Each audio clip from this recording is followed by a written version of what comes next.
Emisor Podcasting.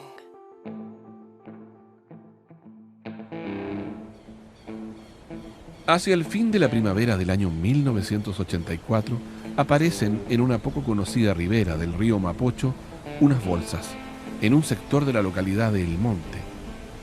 En su interior, restos de un cuerpo de una mujer. Los policías del lugar solicitan colaboración a la Brigada de Homicidios de Santiago, sin saber que desde allí provenía el inicio de un crimen ejecutado con precisión y frialdad, en pleno barrio cívico, al alero de murallas cómplices a solo pasos de la Casa de Gobierno. Esta es la reconstrucción de ese caso, basada en hechos reales, un caso que marcó la historia policial chilena. Emisor Studios presenta Crimen, segunda temporada, Paradero Desconocido. Capítulo 3. La descuartizada del monte, una terrible amistad. Uno después va analizando de que los autores de este descuartizamiento tiran la bolsa al río y por razones que desconozco la tiran a la orilla del río. Eso permite que las bolsas se vayan por un afluente como un delta y quedaran entre medio unas ramas. Y este pequeño canal volvía al río. Entonces, si esas ramas no se descuelgan del árbol, si los autores se ponen al medio del puente y botan las bolsas, nunca se encuentran. Entonces esas son coincidencias de la investigación, en que yo siempre he dicho de que algunos hechos, sumándolo, permiten que el caso se resuelva. Es que nunca pensaron, ni tampoco sabían de que las bolsas se iban a desviar. Ellos pensaron de que el río se iba a llevar las bolsas, se iban al fondo del río.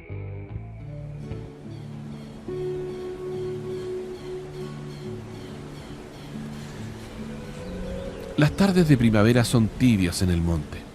El sol pasa entre las hojas de árboles altos y con el viento se produce un sonido amable que estimula gratamente los sentidos. La localidad es tranquila, las personas son agradables y el sector se destaca por la buena mesa y atractivos turísticos patrimoniales.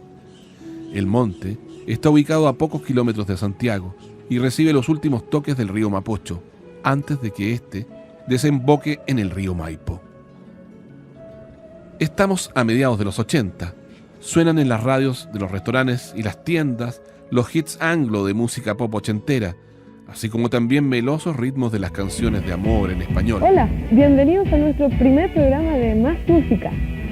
Juntos, ustedes y yo iremos cada semana conociendo algo más sobre lo que es esta música para ver y escuchar, llamada también videoclip, un sistema que día a día con más fuerza entra en este mundo de la televisión. Además, por supuesto, iremos recordando un poco, refrescando la memoria. El 82 fue un año difícil, entre la represión y el crack económico que dominó el escenario. Pero eso ya pasó.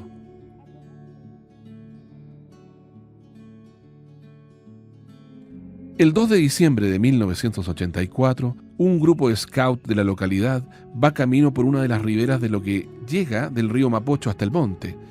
Cantan sus canciones que los animan en largas caminatas. Unos chicos del grupo divisan unas bolsas y con la curiosidad de la niñez se acercan a inspeccionar qué hay adentro. Las mueven con unos palos que llevan de báculos. Algunos más intrépidos meten las manos. Se produce un silencio conmovedor.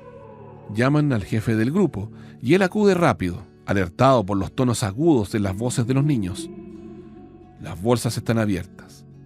Dentro de ellas partes del cuerpo de una mujer en avanzado estado de putrefacción. Atrae todas las miradas. El jefe del grupo scout saca su cantimplora y rocía con agua para lavar la cara de la mujer. Nadie reconoce su rostro. El silencio es más profundo que minutos antes. El grupo se organiza para dar cuenta de lo que ha ocurrido en la comisaría de carabineros más cercana. Proceden con rapidez. Han matado a una mujer y sus restos los han repartido en bolsas. Estaba cayendo la tarde de ese día 2 de diciembre de 1984 cuando el jefe del grupo scout hizo la denuncia. Los policías no habían recibido llamados por presunta desgracia.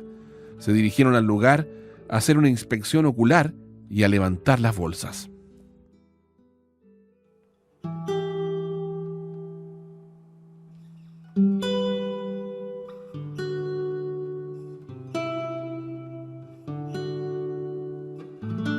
Al final de ese día, los restos del cuerpo de la mujer yacían mudos en la sala de autopsia del monte y la policía se comenzaba a movilizar para dar inicio a la investigación.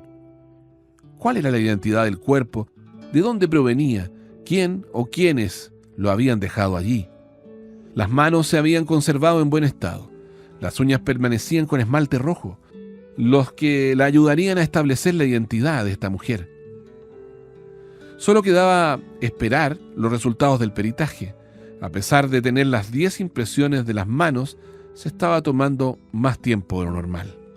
El detective Fernando Ilavaca en 1984 era perito en huellas. Como jefe de la sección huellas, tomaba conocimiento de todos los peritajes que se hacían en el día. Dentro de los peritajes que se hacían en el día me dieron cuenta del hallazgo de estos restos cadavéricos y durante conversando con el perito en huellas que concurre al lugar, me manifestó de que se encontraron ambas manos en diferentes lugares, con diferente estado de conservación, razón por la cual solicitó de que fueran remitidas a la sección huella con el fin de obtener ahí las impresiones dactilares después de ser preparada con unos elementos a base de formalina para detener el estado de putrefacción. Y allí se logró los dibujos dactilares. Lo simpático fue de que dentro de la cultura institucional, cuando uno tiene las 10 impresiones de los 10 dedos, se supone que la investigación va a ser corta. Y va el colega al registro civil porque no la encontró en nuestros archivos policiales, donde están todos los delincuentes habituales. Va al registro civil, previo a eso, le preguntan los de la brigada de homicidio cómo está, ¿no? Si en 10 minutos saco la identidad, lo que es así.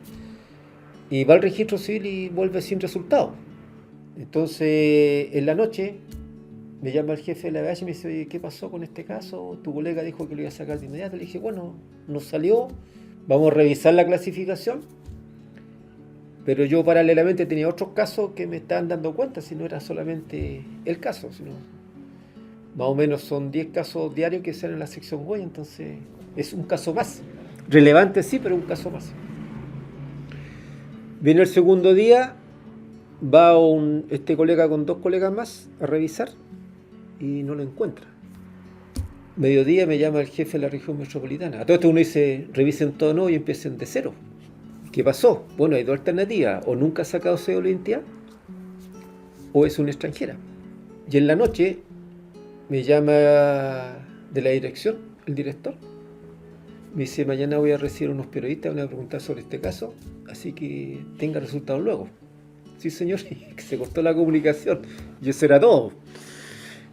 Así que al otro día, el segundo jefe de la sección me dice, yo voy a investigar el caso. Y a las 2 horas el segundo jefe me dice, ahí está la identidad. ¿Qué pasó? Que la persona que toma la impresión por razones que desconozco, el dedo índice quedó con mucha tinta. Entonces, en vez de examinar detalladamente, le puso X, inclasificable. Al ojo nuestro era clasificable por la figura que nosotros decíamos. Aparece la identidad y con la identidad la brigada de homicidio en el día tenía resuelto el caso. Porque todo hallazgo de restos cadavéricos está basado en la identidad de la persona. Mientras no sepa yo quién es el cadáver, no puedo saber domicilio, familiares, nada. Es un NN.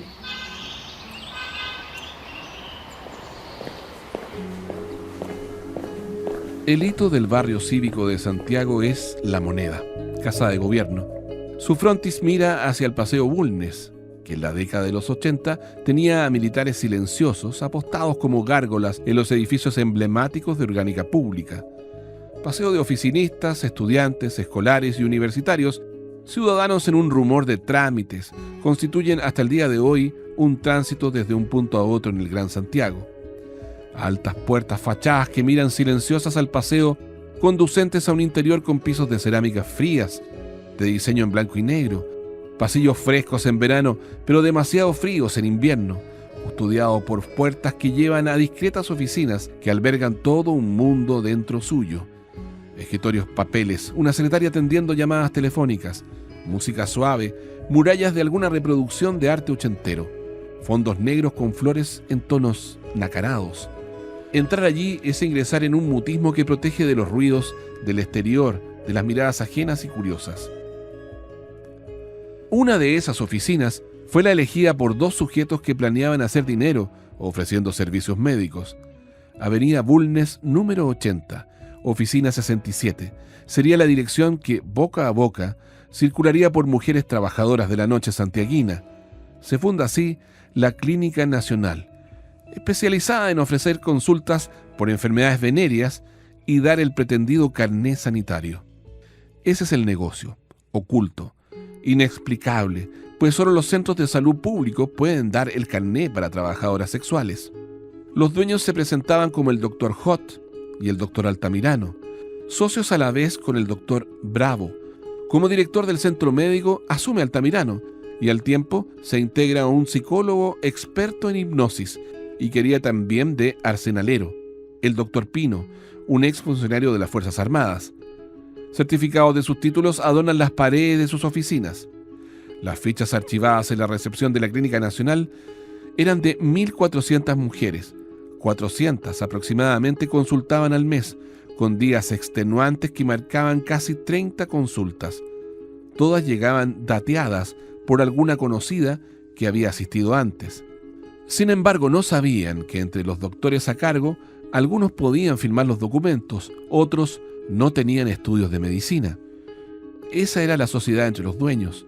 Los carnés de sanidad circulaban al día y las consultas eran óptimas en ese rango. La Clínica Nacional entregaba sus servicios en el marco de la clandestinidad, sin ningún percance. Algunos otros servicios paralelos, o como consecuencia de esta actividad, comenzaron a darse en el tiempo. Antes de 1989, en Chile existía un sistema de aborto en causales. Por eso, los abortos que se hacían en esta clínica estaban en la ilegalidad. Altamirano, inexplicablemente, estaba implicado en un caso de comienzo de los 80 de aborto con resultado de muerte de una joven que no prosperó en el sistema judicial, pero estaba registrado en los archivos policiales. La clínica seguía funcionando, hasta que a la recepción llegó un día una modelo cuya carrera estaba por despegar. Avance de Tele 13. Buenas tardes. El presidente Pinochet desmintió hoy posibles cambios en su gabinete. 24 personas pertenecientes al proscrito Partido Socialista fueron detenidas hoy luego de un allanamiento al Colegio Montessori. Avance de 60 minutos. Muy buenas tardes. El presidente Pinochet reiteró que el gobierno nunca ha pensado en rebajar los sueldos de los trabajadores. Así se lo manifestó a dirigentes de empresas del Estado. La Clínica Nacional estaba casi a la vista de la fachada principal de la Moneda y espaldas de la Casa de Gobierno, en una recién renovada Plaza de la Constitución, por calle Teatinos, se encontraba el ostentoso Hotel Carrera. La década de los 80, con el contexto político propiciado por la dictadura de Augusto Pinochet, hacía de este lugar un sitio altamente noticioso. Fue así como la cadena de noticias NBC envía a un corresponsal argentino a cubrir una serie de protestas que se daban curso en la Plaza de la Constitución. El argentino se hospedaba en el Hotel Carrera y allí conoce a una joven, hermosa y distinguida mujer que atendía en el rent-a-car del hotel. Con el paso de los días se acercan, conversan y de a poco se enamoran, comenzando una relación. El corresponsal tenía familia en Argentina, era casado y tenía hijos. La joven comienza a viajar a Buenos Aires con esperanzas de trabajar en esa ciudad como modelo. La relación entre ambos se afirma cada día más y con el paso de las semanas ella queda embarazada. Por las razones que hayan sido, deciden interrumpir el embarazo. Eduardo Álvarez paga por un aborto que con anterioridad había sido concertado por la mujer gracias a la ayuda de una amiga. El plan era el siguiente. Para sus cercanos y familia, ella estaría en Argentina, pero viajaría de manera secreta a Santiago. La cita para el aborto clandestino había sido concertada en la Clínica Nacional.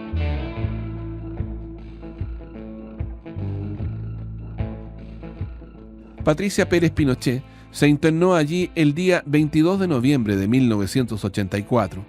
Esperaba dar término a un embarazo de 5 meses. Todo había sido dispuesto para su llegada, por lo que los supuestos médicos, Altamirano y su arsenalero Pino, ya estaban a la espera. Ella no sabía que se entregaba a manos no solo de desconocidos, sino que de sujetos que muy poco sabían de prácticas médicas. Ella no sabía que esa camilla, al alero de la fría oficina, sería el último lugar que vería en su vida. El procedimiento clínico salió mal. Altamirano y Pino intentaron durante casi 24 horas estabilizar a Patricia. No pidieron auxilio ni tampoco la llevaron a algún centro asistencial. La dejaron batirse ante la muerte hasta que su vida se apagó. El 23 de noviembre fue la data del cese de vida de Patricia, un día después de que había ingresado a la Clínica Nacional. Altamirano y Pino, al ver el cuerpo inerte, acordaron hacerlo desaparecer. Se consiguieron un cuchillo que fue cómplice silente del acto. Solo quedaba pendiente sacar los restos de la modelo del edificio, cuyas oficinas vecinas eran, entre otras, de Carabineros de Chile. 5 muertos y numerosos heridos, tanto civiles como uniformados, fue el saldo de las protestas callejeras que se trasladaron a las poblaciones. Una de ellas correspondía al OS7 y otra era su base de comunicaciones sociales, donde entraban y salían periodistas durante todo el día. Nada los detuvo, ni a Pino ni a Altamirano. Sumaron a la novia de Altamirano, Rafaela Rosas. Según se detalla en la investigación, Rosas era una ex paciente de la clínica con la cual Altamirano estableció este vínculo amoroso. Al involucrarla en este caso, para Rosas, tendría dramáticas consecuencias futuras. La pareja bajó en el ascensor desde el 6º piso en un edificio lleno de uniformados. Caminaron hasta el estacionamiento en uno de los sectores más concurridos de la ciudad. Entre ambos sacaron los restos del cuerpo en bolsas, los metieron al auto de Altamirano y partieron hacia el monte. 52 kilómetros al sur poniente en dirección a la costa central. Uno después va analizando de que los autores de este descuartizamiento tiran la bolsa al río y por razones que desconozco la tiran a la orilla del río. Eso permite que las bolsas se vayan por un afluente como un delta y quedaran entre medio de unas ramas. Y este pequeño canal volvía al río. Entonces, si esas ramas no se descuelgan del árbol, si los autores se ponen al medio del puente y botan las bolsas, nunca se encuentran.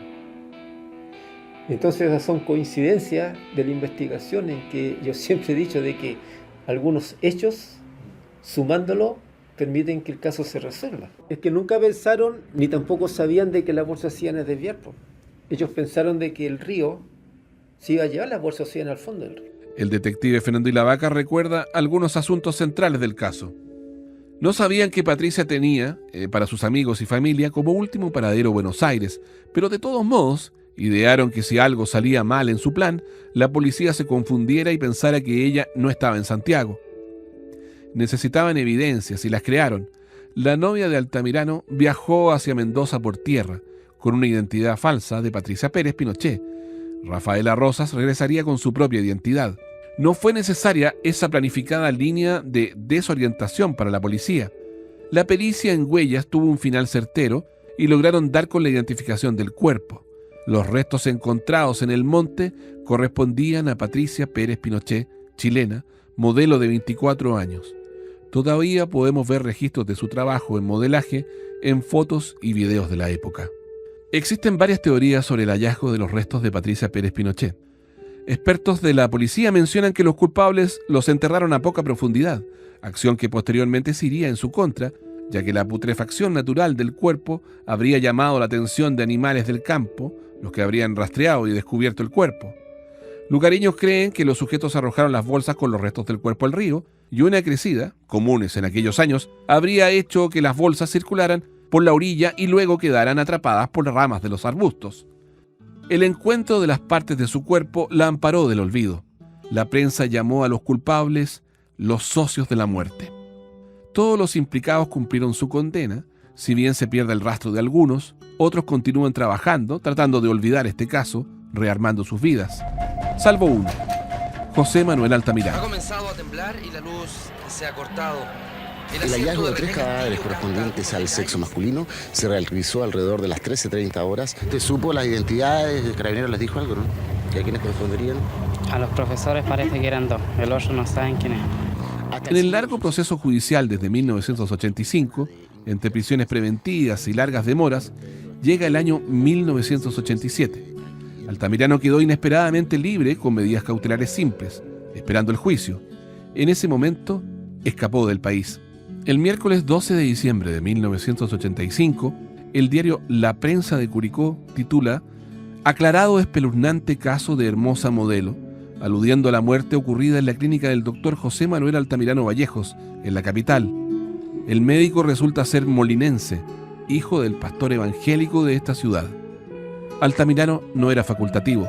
Según varios informes de las escuelas de medicina en Chile, ni siquiera tiene algún estudio básico. Sencillamente no aparece en ningún listado como alumno regular.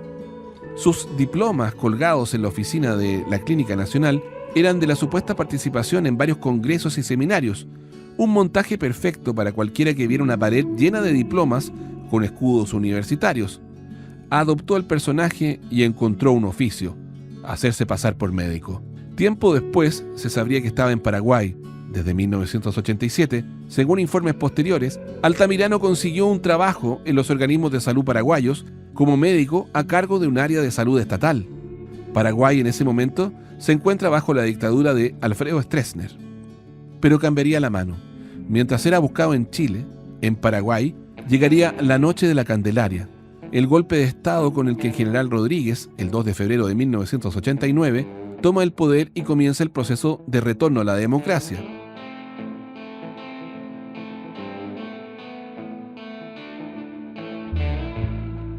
Altamirano en ese momento, sin mucha claridad, pierde la red que lo sustenta y cae preso. La causa esta vez es por estafa. Va a parar al penal Tacumbú, señalado como uno de los lugares más peligrosos del mundo hasta el día de hoy.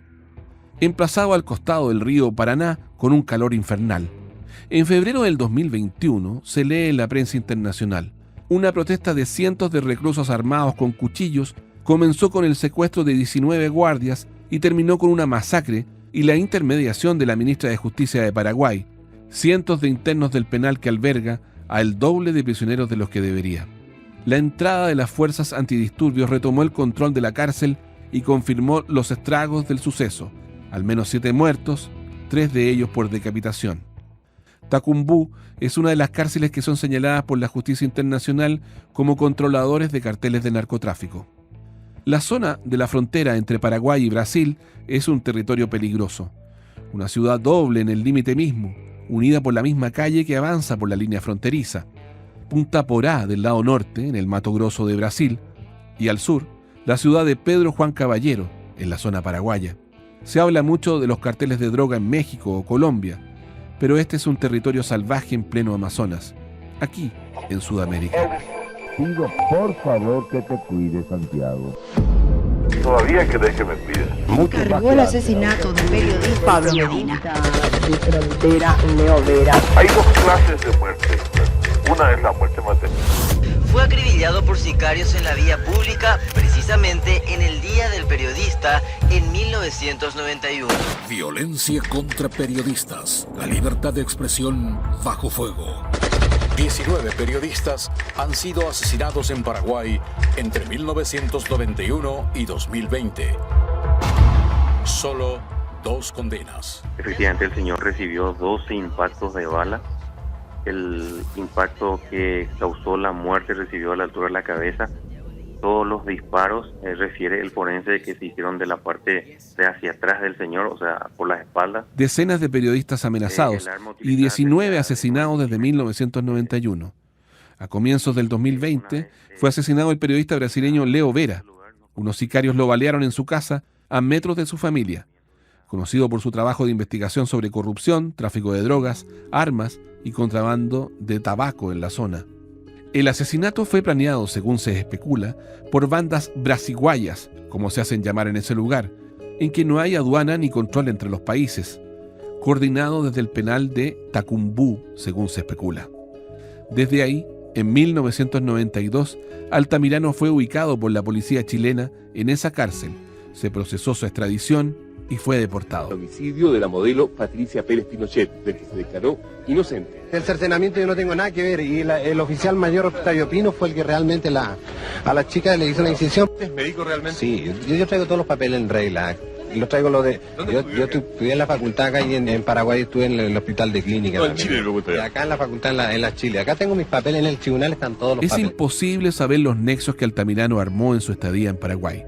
Cumplió su condena por el crimen de Patricia Pérez aquí en Chile.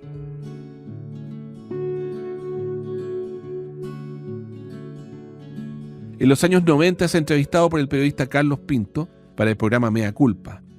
Un hombre con la experiencia de este reconocido periodista ha entrevistado cientos de personajes como este tras las rejas. Así recuerda los hechos. Mira, nunca pesado, más allá de un par de pesadillas que a veces te persiguen, que son obvias. Si no hubiesen sido esas, hubiesen sido otras. Pero nunca me ha pesado, al contrario. Yo creo que mi paso por la cárcel, que no he terminado todavía, ¿no? Ha sido muy beneficioso desde no solo lo profesional ni económico, digámoslo, para que la gente entienda que yo obtuve beneficios de todo tipo con el programa. Reconocimiento, experiencia y sobre todo una situación de comodidad profesional que me permitía reflexionar mucho sobre las cosas que estaban allí, porque finalmente era mi elección ir a ese lugar y no ir al Parlamento. Ponte tú que a lo mejor como periodista uno podría tener mejores vidas si alguien lo piensa. No, para mí fue una suerte de premio, ¿no? Quizás exagero, pero hay mucho de eso de haber tenido y de tener, porque estoy haciendo trabajos aún allí, de tener la posibilidad de ver ese mundo que no lo habría visto de la manera que lo vi, sino es por la manera como lo vi y las circunstancias que se presentaron ante mí. Te estoy hablando de lo anterior, de lo profesional, hasta lo económico, hasta lo espiritual, hasta entender que es una enseñanza de vida y que a mí me hizo ver la vida desde una perspectiva bastante más humana. Y esto es un contrasentido, no un despropósito, que en el lugar más oscuro de una sociedad alguien descubre la transparencia de la sociedad, o puede decir, como te quiero decir yo en este momento, me cambió la vida, me humanicé muchísimo más, ¿no? Todavía aprendiendo a valorar cosas que antes se me pasaban por el hombro y hoy día son parte de mi crecimiento permanente, el paso por la cárcel. Sin duda, aprender a entender lo infinito que es, o sea, entender los límites de lo finito que tienen estar entre cuatro paredes, ¿no? Y valorizar cuando muchas veces te decían en forma reiterada, cuando yo entrevistaba a aquellos, cuando salían libres, algunos no duraban más de 2 cuadras caminando porque les pasaba algo, como que se emborrachaban, por decirse, se mareaban, ¿no? Porque ellos estaban acostumbrados a recorrer 20 metros, no 2000 metros y más. Entonces tenían que descansar. Es como tomar mucho jugo de repente. Es bueno el primer vaso, pero tomar 20 vasos te va a hacer vomitar. Le pasaba un poco eso, ¿no? Y valorizar eso en la vida personal y en la medida que uno lo pueda transmitir a otro que le interese. Es decir, cada vez que hay un problema virtualmente en tu presente, tú haces rápidamente un balance de lo que significaría que uno está libre, que uno está tranquilo, que uno duerme en paz, que puede cobijarse del frío, que puede conversar, que puede tomar una decisión de salir libremente y decide cuándo volver, que tomo desayuno a la hora que quiera, en fin. Y uno dice, esto es la vida, esto es la libertad. Entonces, lo anormal que es la vida, uno no la apreció. Y cuando tú descubres eso, voy a exagerar, pero creo que vale el concepto, uno se hace millonario de sí mismo. Se da cuenta que ha descubierto algo que te deja muy tranquilo. Es valorizar que la esencia del ser humano, que es la libertad, tú sí la tienes. No, pero que no la valorizamos. ¿No? Eso a mí me es vital. En la entrevista de Mea Culpa se sostiene el siguiente audio. Sebastián en una franca conversación con su abogado defensor, usted reconoció que en aquella clínica se practicaban abortos. Sí. ¿Cuántos abortos se practicaban mensualmente, más o menos? Relativamente, yo no le puedo decir una cantidad y todo. De vez en cuando llegaban chicas a practicarse el aborto, ¿entiendes? Pero no le puedo decir una cantidad ni número exacto porque yo no estaba, digamos, al tanto de todo lo que pasaba. ¿Y quién le practicó el aborto a ella? No, bueno, le voy a decir inmediatamente.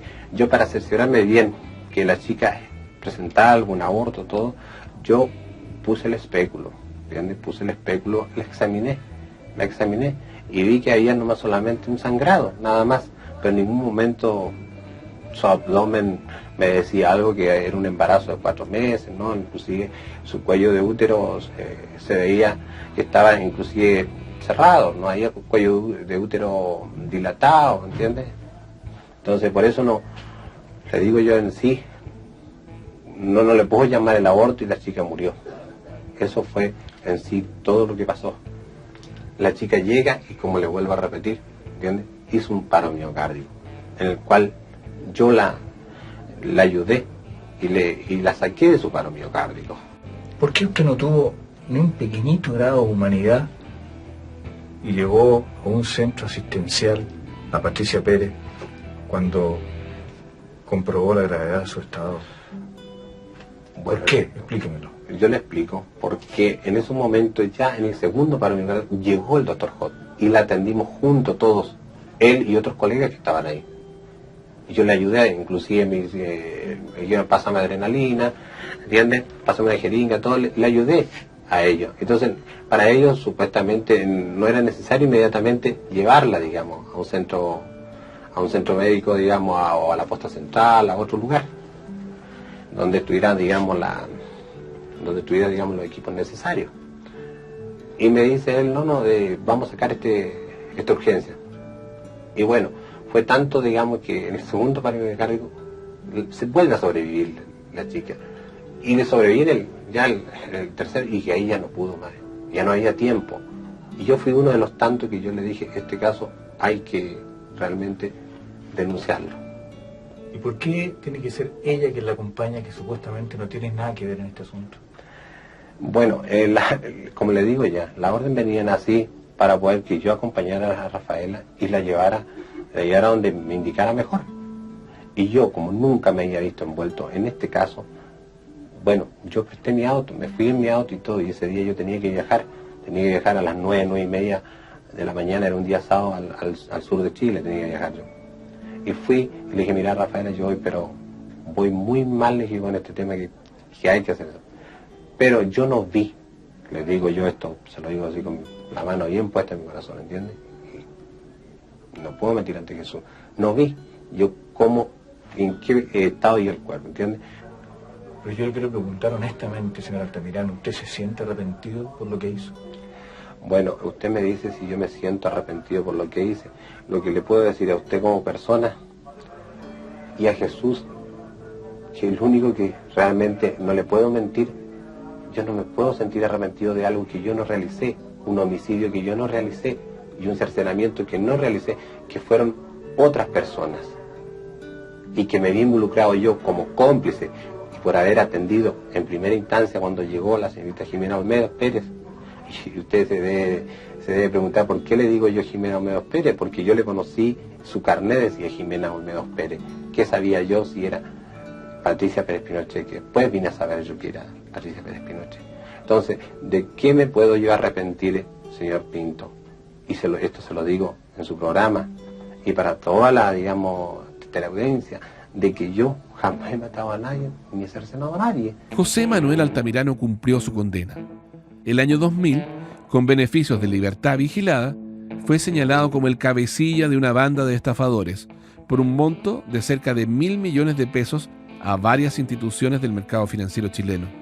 En agosto del 2010 fue puesto nuevamente en prisión por narcotráfico. La Brigada Antinarcóticos de la PDI desarticuló una banda que internaba droga por el Paso Libertadores, desde el corredor que une Argentina con el resto de Sudamérica. Salían autos desde Chile y volvían desde distintos puntos cargados con droga. Hasta 10 kilos de cocaína fueron decomisados. Hoy, con más de 70 años, José Manuel Altamirano está libre, con paradero desconocido. Crimen es una producción de Emisor Studios y Relato. Dirección y locución, Marco Silva. Guión de Paula y la Vaca y Marco Silva.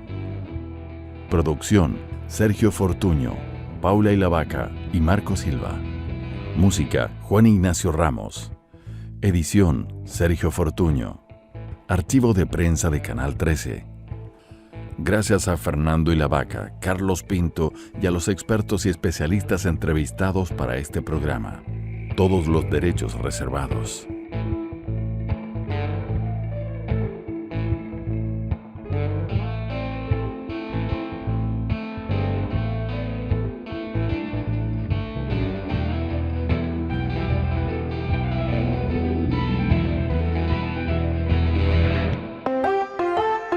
Emisor Podcasting.